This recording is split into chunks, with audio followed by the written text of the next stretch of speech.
Jaz bi samo eno stvar opozoril, ki je zelo pomembna. Če ostaneš v ozadju, ne pomeni, da ne daješ političnih sporočil. Samo jih daješ doma v domači kuhinji.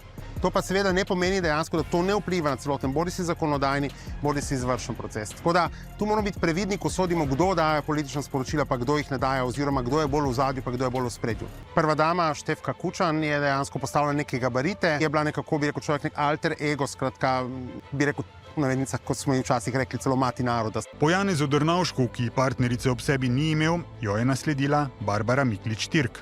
Jaz vsak dan hodim v pisarno in delam, pogledam na urnik in potem grem tja, kamor je treba iti. Kot kažejo primeri zlasti iz Združenih držav, vpliv prvih dam še zdaleč ni zanemarljiv. To je bilo zamišljeno kot neka podporna vloga. Se je potem izkazalo, tako kot je že tista slovitova Timova lestvica najbolj vplivnih oseb, ki je v določenem trenutku povedala, da je mogoče soproga predsednika Združenih držav Amerike, takrat je bila Michelle Obama, bolj vplivna od Baracka Obame. Opaznejša je tudi vloga Melanie Trump.